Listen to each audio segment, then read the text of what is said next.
আসসালামু আলাইকুম। আচ্ছা আপা, আপনার নামটা জানতে চাই। আপনার নাম আসমা। আচ্ছা, আপনি তো জর্ডান যেতে আগ্রহী ছিলেন। আপনার হাতে একটি কাগজ দেখতে পাচ্ছি, এটা কিসের? এই টিকিট কোথা থেকে পাইলেন? বয়েসেল থেকে। আপনি কোন গার্মেন্টসে ইন্টারভিউ দিয়েছিলেন? মিডল ক্লাবে। আচ্ছা, তো আপনি ভিসা পাইছিলেন আজকে থেকে কবে? 10 দিন আগে। আর আজকে আপনি টিকিট পাইলেন বয়েসেল থেকে, এখন টিকিট নিয়ে আসছেন। আপনার ফ্লাইট কবে? আজকে 30 তারিখ, আগামী মাসে আজকে 31 তারিখ, এই আগামী মাসে 3 তারিখে আপনার ফ্লাইট। আচ্ছা, আপনার বেতন কত আপনি জানেন?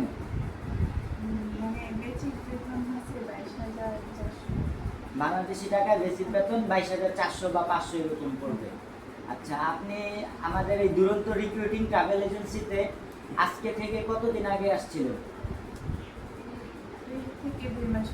1.5 থেকে 2 মাস হয়েছে। যারা আমাদের এখানে নতুন আসে আমরা বলি যে 1.5 থেকে 2 মাস সময় লাগবে বা এর আগেও হইতে পারে। তো আমাদের কথার সাথে কাজ মিল পাইছেন?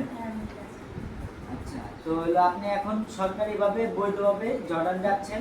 আমরা শুধুমাত্র আপনাকে হেল্প করছি, কিভাবে কি করা লাগবে এগুলো আপনাকে জানানো হয়েছে, আপনি সেভাবে কাজ করছেন।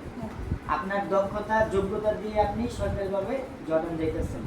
আপনার পরবর্তীতে যারা আমাদের এজেন্সিতে আসবে তাদের সম্পর্কে বা তাদের উদ্দেশ্যে যদি কিছু বলেন, তারা আসলে এখানে কি উপকার পাবে বা আসলে কি ভালো হবে বা খারাপ হবে কিনা একটু বলেন। মানে আমি তো অনেক উপকার পাইছি, যারা আসবে তারাও আশা করি উপকার পাবে। মানে কথার সাথে কাজের সাথে মিল আছে। আচ্ছা, কথা এবং কাজের সাথে আমাদের মিল আছে।